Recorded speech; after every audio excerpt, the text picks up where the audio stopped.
When Reverend Blake ran out, he dropped this strange, improvised cross. This man seems totally possessed.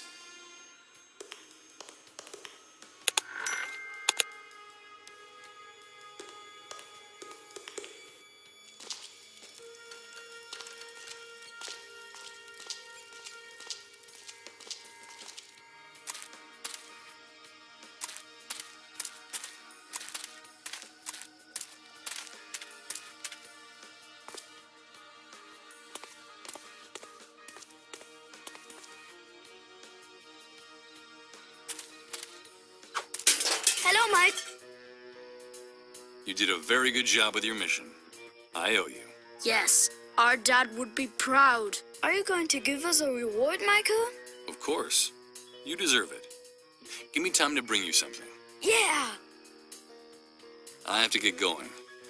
Keep practicing your marksmanship, boys.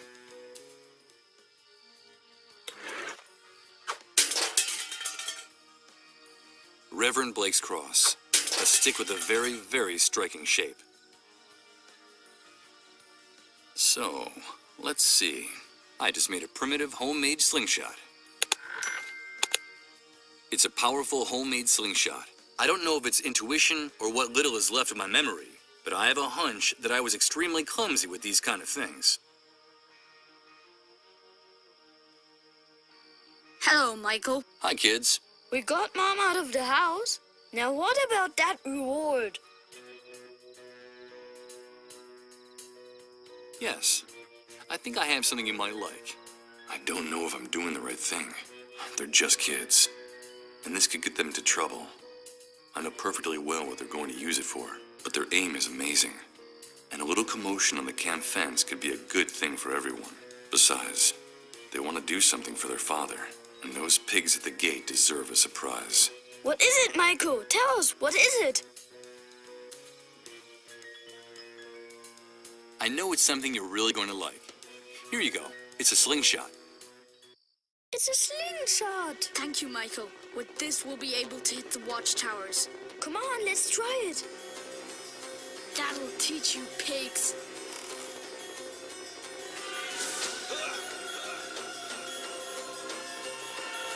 Attention, all units in Sector 12. Report immediately to the North Watchtower.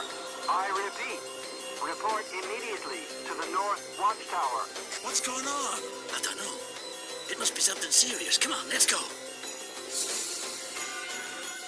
You hit him. Haha, yes. So what do we do now? I don't know. We've got to get out of here.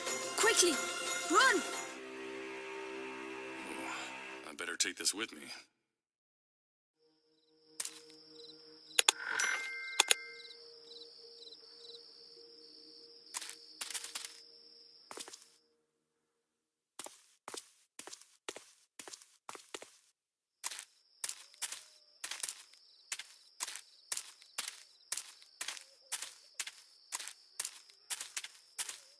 Oh, shit.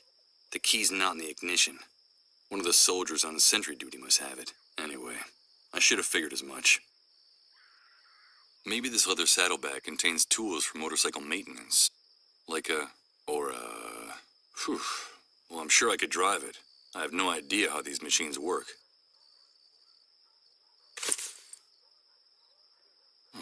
No trace of tools.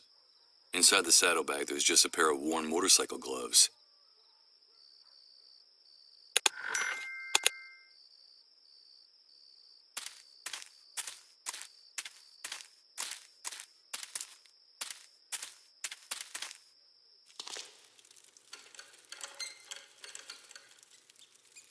A dirty window at ground level for ventilation.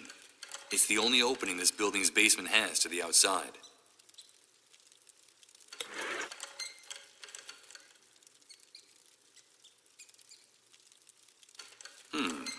That would be one way of getting into the house, but the noise of breaking glass would alert the soldiers posted nearby.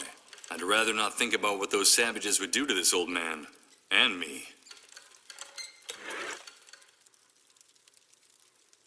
This quilted fabric fits the size of the window perfectly.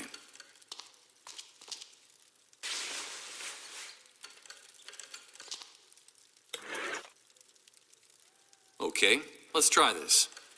And let's cross our fingers that the seat cover absorbs the noise of the breaking glass. If the soldiers next door find me, they'll blow my head off without bothering to ask questions.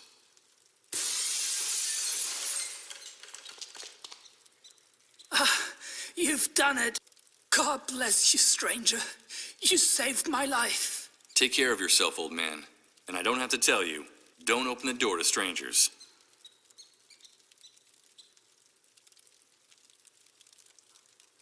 It's the pair of bolt cutters the old man could barely get his hands around. Once he's safe, he won't be needing them anymore.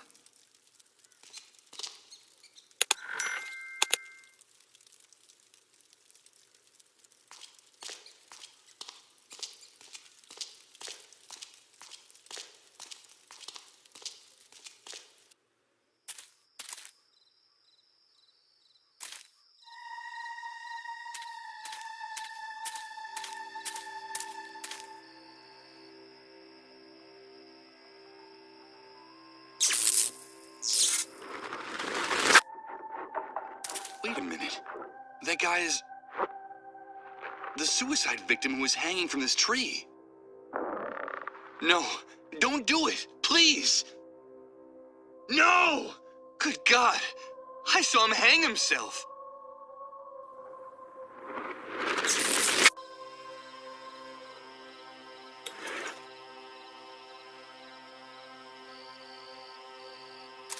Let's see what's on the other side of this hedge.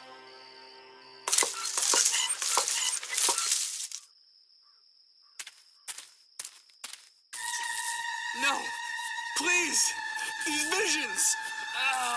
My head.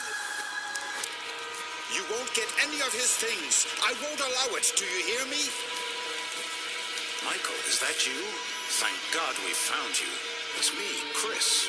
Don't you recognize me? But there is a solution, Michael. All is not lost. There is still a possibility of salvation for us. For each and every one of us. You have to stop this, Michael. You have to quit. I can't do it. It's destroying us, don't you see? It's killing us. It's that demon inside me. I'm sorry. I'm so sorry. These visions are getting more intense all the time. The pain is unbearable. Who's Chris? Salvation is still possible, he said. Could that be true?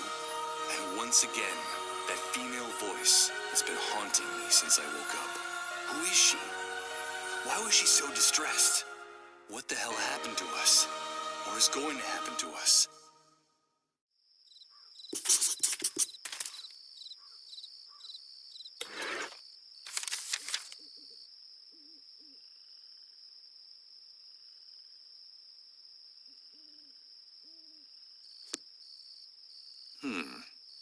The trees and bushes conceal structures where hundreds and hundreds of metal barrels are being stored. Whatever's inside them, there must be thousands of gallons of it down there. From here, I'll have a magnificent view of the hospital compound. In truth, the part that's visible from the road is only a fraction of it. The vegetation conceals a much larger area.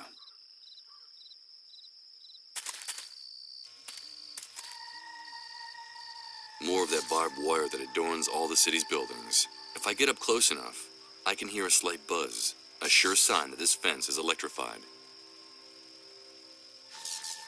The charred remains of one or two hapless birds are hanging from the top of this fence, which means that the voltage used to electrify the wire is extremely high.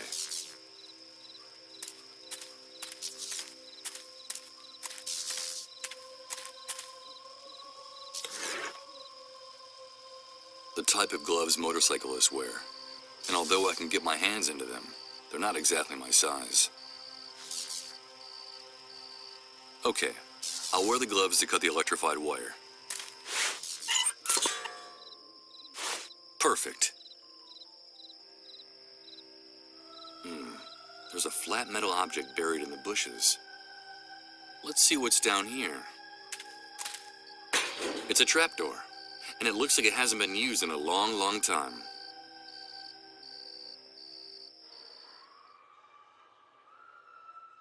This door leads to a dingy back room. What the hell could be in here? I can hear the buzz of electricity coming from inside. but I can't figure out anything more without a little more light.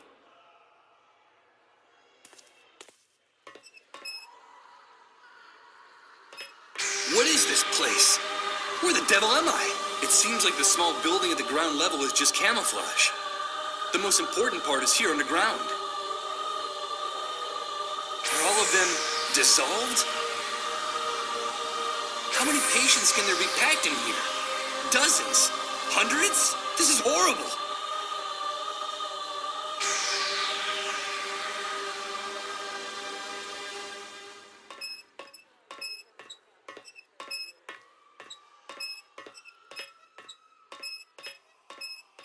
A container covered in dust. It's not properly closed. The label says hydrofluoric acid.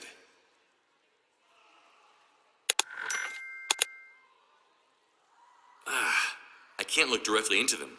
These lights are so bright that it seems like day in here.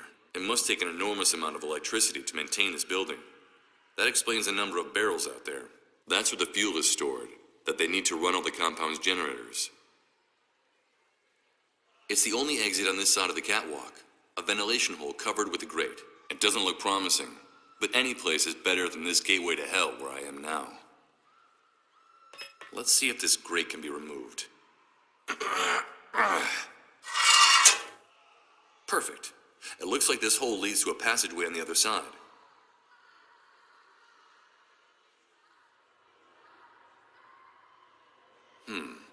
The handle that opens this rusty monstrosity looks worn out. It looks like this closet is used frequently, and with very little care. Judging by the horrible noise coming from the other side, this door must lead to the vast hall where the dissolved are going through their final agony. As Reverend Blake might say, a stairway down to the very bowels of the underworld. Better not. I'm an intruder in this building, and it's under the Army's control. Going down to the main hall of the hospital would be walking straight into the lion's den.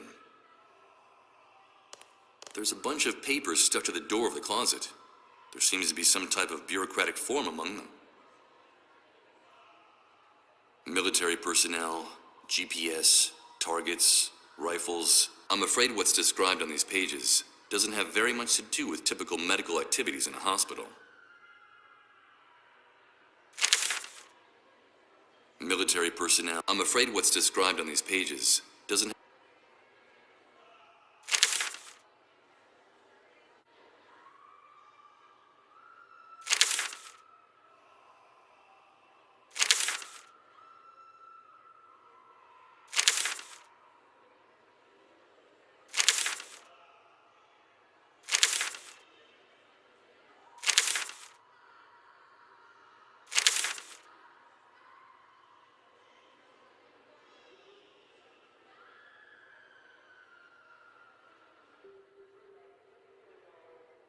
A tiny lock is preventing me from opening the door, and despite its size, it seems to be very strong.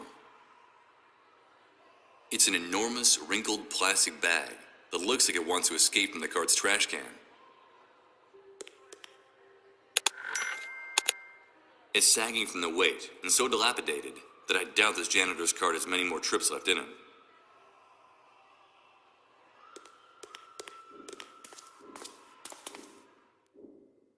A row of anonymous, ramshackle lockers.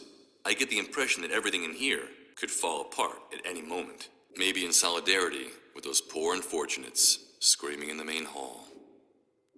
Unlike his neighbors, this door is hanging open. All I see inside are remnants of stickers and torn photographs. It looks like someone left in a hurry, without even saying goodbye. We must be very deep underground, and the blades of this fan are barely turning at half speed. That explains why the air down here is almost unbreathable. Benches in front of the lockers, typical locker room. And so is this musty smell of old sweat and dirty socks that permeates this entire room.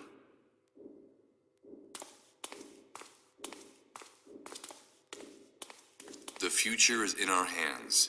Collaborate, rebuild, report. From the text, I say this poster must have been part of a government campaign launched after the Great Wave. The floor of this place is one big revolting ashtray. It's a little disconcerting to note that cleanliness is not exactly a top priority in the hospital. This glass cabinet has dozens of medications stored inside, classified by type. Antibiotics, anti-inflammatory drugs, diuretics, and, painkillers. Locked, of course. I'm starting to get annoyed with this sense of ownership I see in all the people with closets, lockers, and other storage furniture in the city.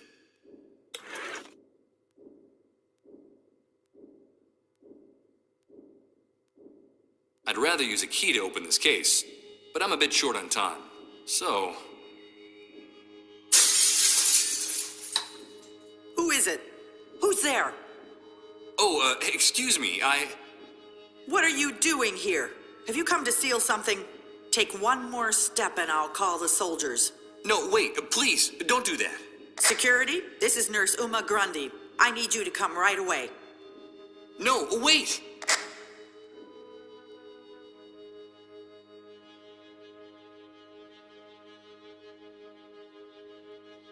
You can't turn me in. Those soldiers will kill me if they find me here. You should have thought of that before you walked into this trap.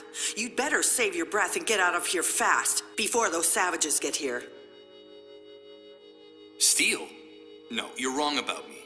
I'm not a thief. You just broke the glass on one of our pharmacy cabinets. What am I supposed to think? There's a reasonable explanation for all of this, I promise you. You'd better be convincing when those soldiers get here. I can hear them coming now. Come on, get out of here now while you still have time. I thought the first priority of people in the medical profession was to save lives, and you're going to get me killed. Don't you dare judge me. You have no idea what we're going through in here. Our priority is our patients, and yours should be to get out of here as fast as you can, if you value your life. Wait a minute, did you say Uma? Nurse Uma? Yes, that's my name. Wait, please don't turn me in. I know your father. I saved his life just a few hours ago. They were going to deport him to the refugee camp, but I was able to stop it. My God, did you say my father? Tell me, how is he? Has anything happened to him? Don't worry, Uma. He's safe. He told me about you and your work in this place. He was worried. He'll want to know that you're all right. Wait, please don't turn me in. This is Nurse Uma Grundy. It turned out to be a false alarm. You don't have to come, thank you. Thank you, Uma. You did the right thing. My name is Michael. But now you should explain why you burst in here like that. What are you looking for, Michael? I came to get medicine. I need a cure for the dissolved. Cure? There's no such thing. You won't find it here or anywhere else. The authorities distributed a memo among the medical staff months ago. I'm sure you can still find a copy of it around here somewhere. It told us that they've definitely abandoned the search for a medicine. You made a mistake risking your life to get in here.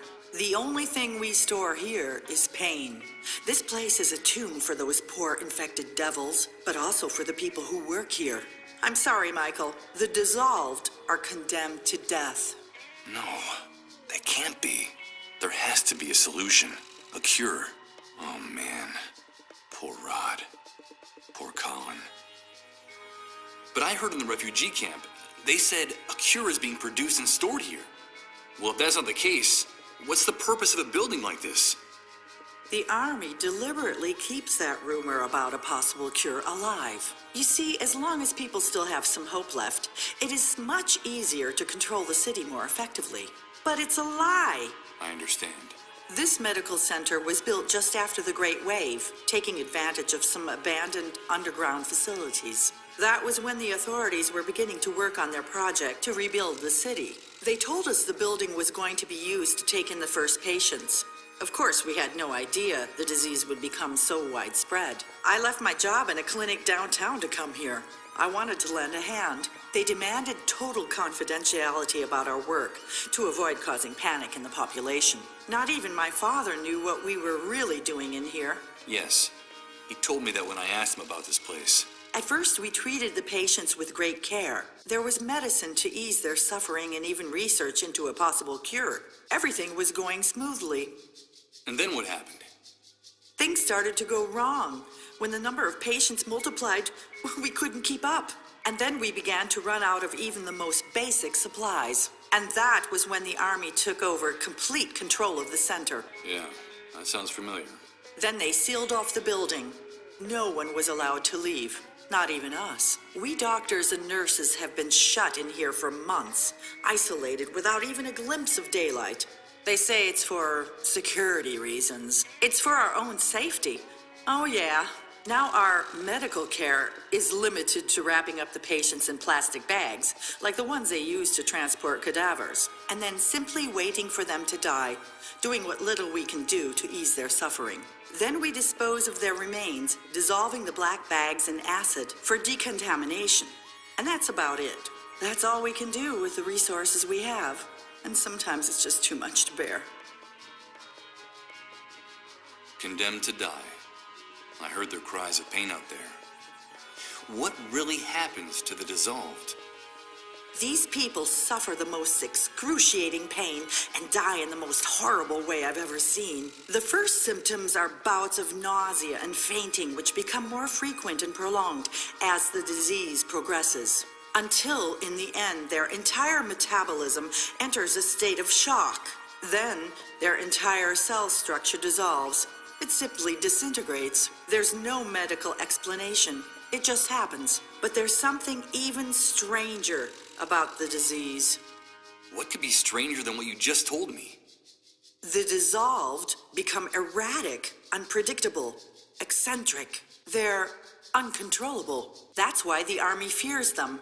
They're afraid of their unpredictable behavior, but also of their strange messages. So the sole function of this place is to keep them locked away, hidden, and under the army's control, until death takes them off their hands, one by one.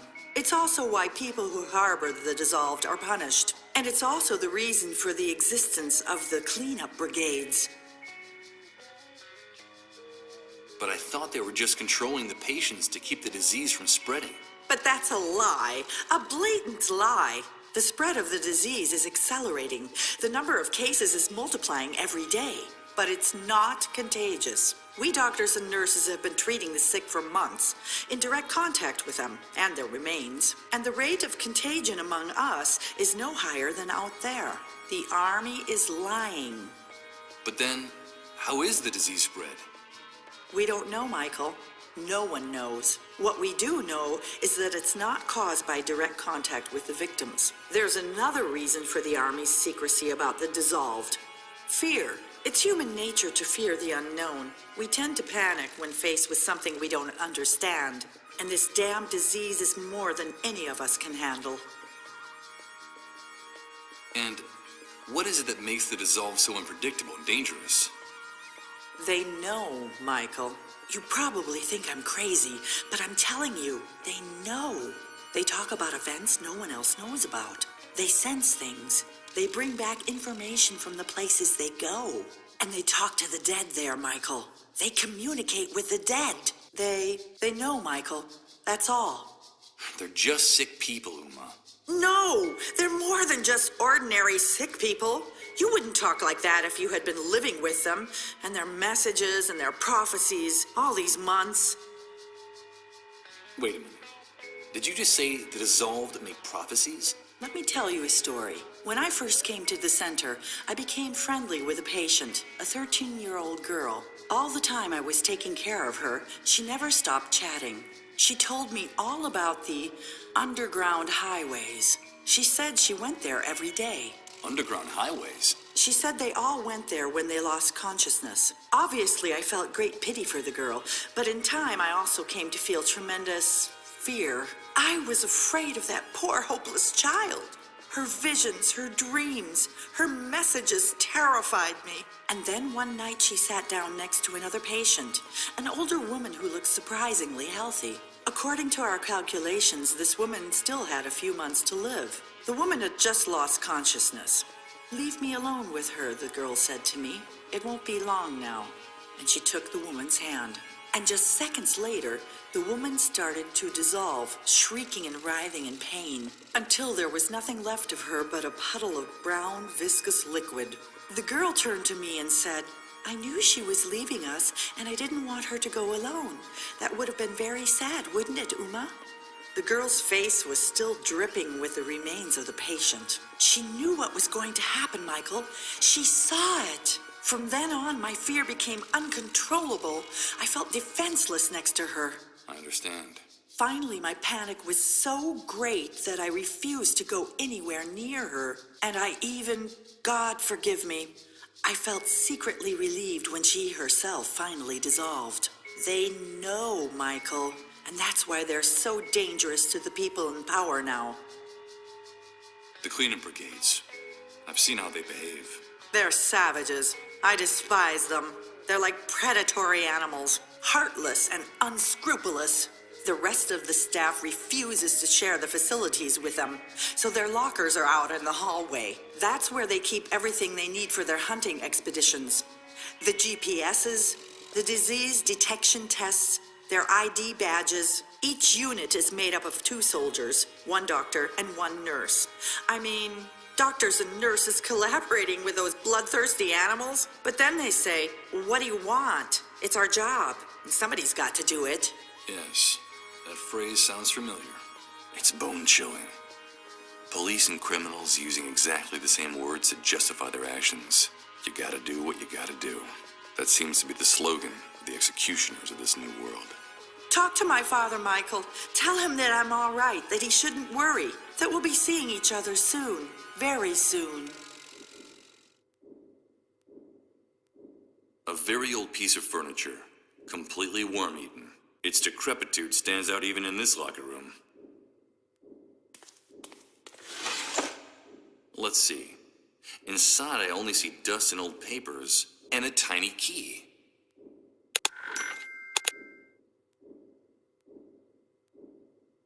In the middle of all the broken glass, and stored in the compartment for painkillers, there's a vial labeled oral morphine.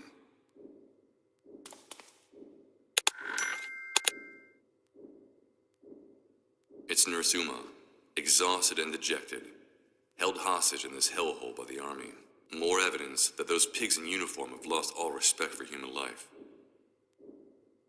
The nurse's silhouette seems to fade in the light of this lamp. I'm afraid that after so many months cooped up in here, Uma is nothing more than a ghost now.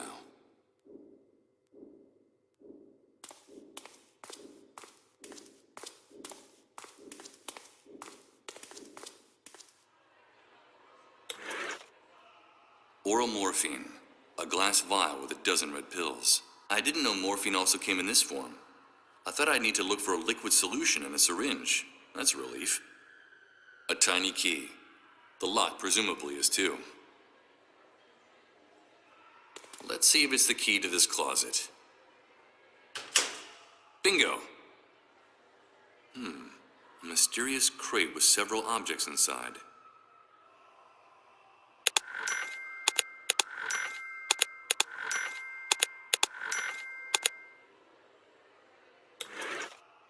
It's an internal Army memo for the hospital's medical staff. The report talks about the failure to develop a cure for the dissolved, and what's even worse, the decision to finally abandon the search for one.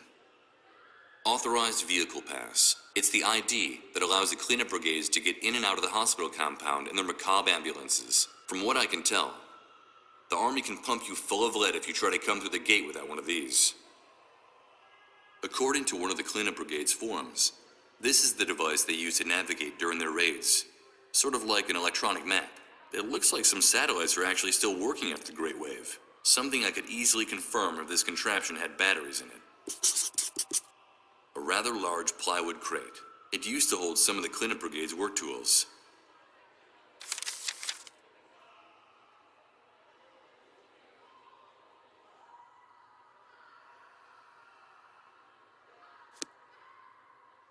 I see a yellow bucket in here with medical waste, with a handful of what seem to be tests for detecting the dissolved.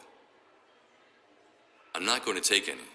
A small red LED is blinking on all of them, an unmistakable sign that they've been used.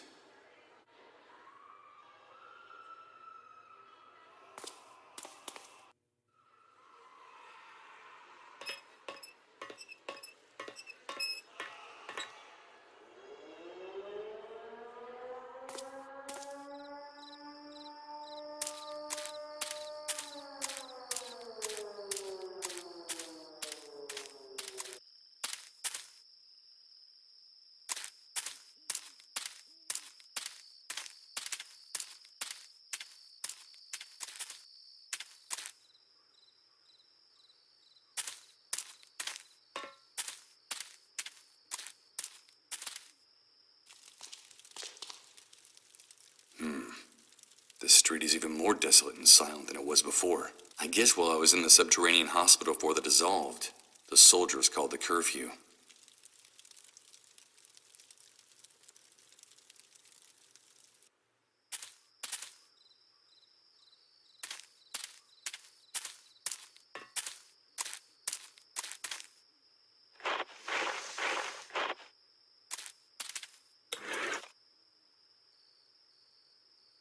It's too big for carrying them.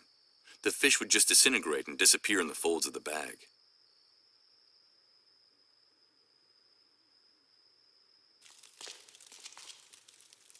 She meditates in silence, resigned and exhausted. Considering the mental state of Reverend Blake, I guess it falls to her to take care of him night and day.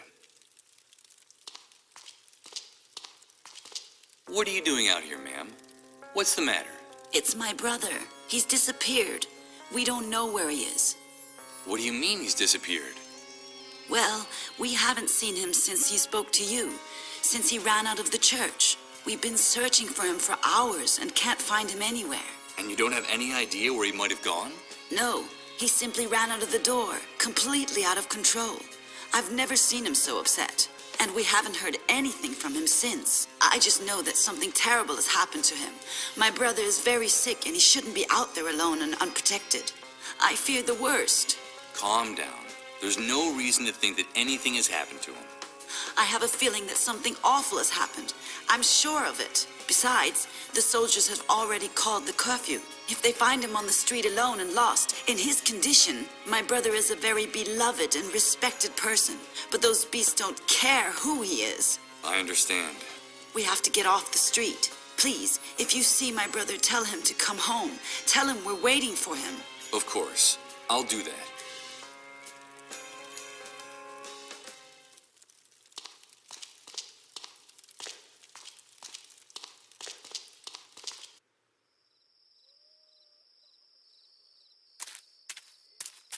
The camp is closed, Rat. Get away from the gate. But I have to come in. It's urgent. What happened? There's no understanding you worms. Always wanting to get out of here. Once you're outside, you're dying to get back in. One of our soldiers was killed, and the camp will remain closed until the matter is cleared up. So take a hike. There was an attack? Yes. Someone hit one of the sentries in the watchtowers with a rock and made him fall out. He was killed instantly. Luckily, it seems there was a witness who saw the perpetrators launch the projectile, and they have been detained. But we never trust the testimony of a rat, so we're waiting for the criminals to confess, or for the murder weapon to turn up. I don't think it's going to take very long to get the truth out of these kids. Or to find the weapon they used to commit the crime. Good God. What have I done? I knew I shouldn't have gotten them mixed up in this. But they're just a couple of scared kids. Don't you see that? What are you planning on doing with them? Killing an official is punishable by death, and martial law is quite clear in this respect. They acted as adults, and they will pay for their actions as adults. As soon as they confess, or we find the weapon they used to commit the crime, we'll take care of matters. Do you have a problem with the law being enforced? You're nothing but a gang of warped psychopathic pigs. One more word and I'll blow your head off right now, bastard. I couldn't care less what privileges that bracelet might give you. Get out of my sight. Those pigs are gonna kill the boys, and it'll be my fault. I'll be responsible for their deaths. I can't let that happen. I have to do something, and fast. But what?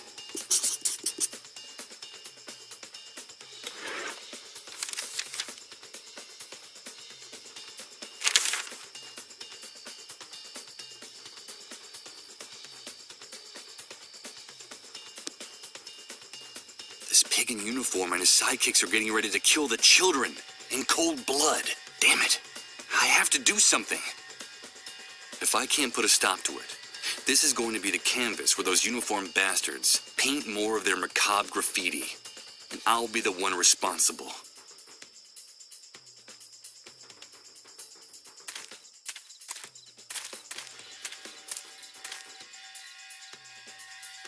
Wait a minute. There's something floating in the pit, but I can't see what it is from up here. Damn it. If I don't prevent it, those bastards in uniform are going to execute the boys. For God's sake, I have to think of some way to save them. And I have to do it now. Before I go down, I'll leave the heavy stuff here, in case the rope doesn't support my weight.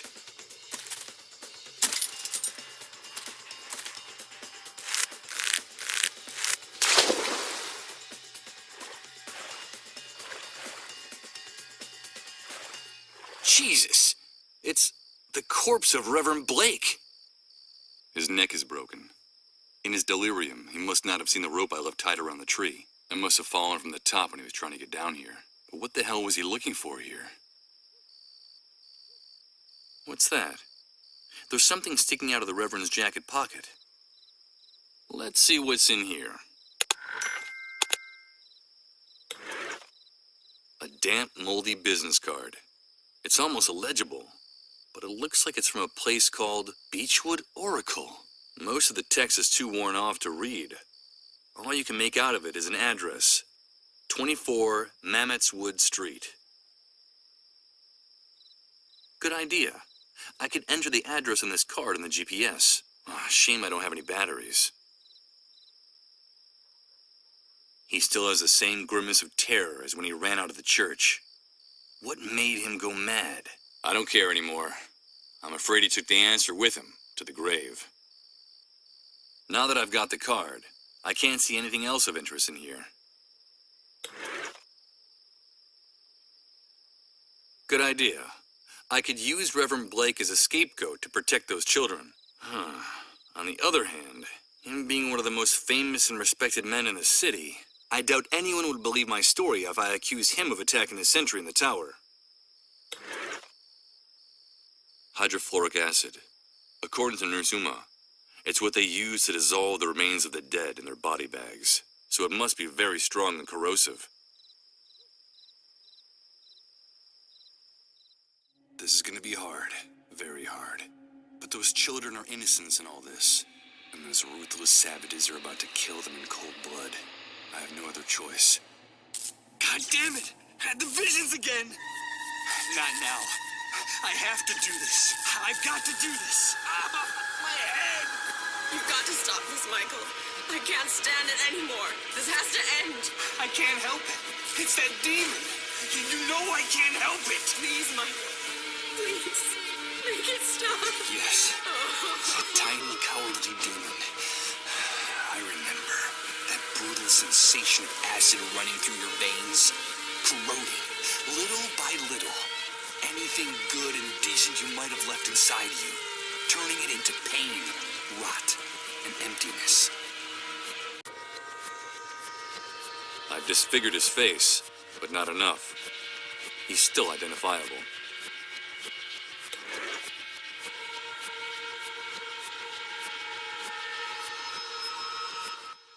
I remember it. I remember. I can smell it, feel it, touch it. No, please, don't do it. No! That cowardly demon, that dark and intimate specter that only you know, that gains strength in this new world. Digging its claws into your soul like a jagged piece of glass. Whispering in your ear that what you're doing is right. Because nobody has the authority to tell you otherwise. Good God, what have I done? What have I done? Why are you showing me this? Please, answer me. Who was I before the catastrophe? Before the world collapsed? Do I really want to know? God, I'm afraid. I'm afraid of myself. There's no time for guilt. To save those children, well, you gotta do what you gotta do. Damn it! I'm starting to sound like the hunter.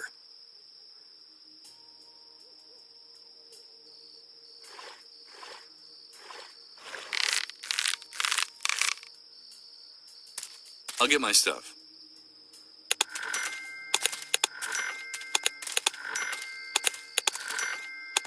This pig in uniform and his sidekicks are getting ready to kill the children in cold blood. Damn it. I have to do something. You have to let those boys go. They're innocent. You've got the wrong people. What are you insinuating, rat?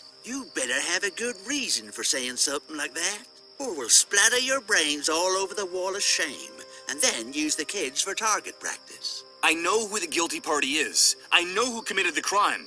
And I know where he is. Hey, we've got to hear this. Start talking, rat. Okay, here goes. I hope those pigs take the bait, because if they find out the truth, I'm a dead man.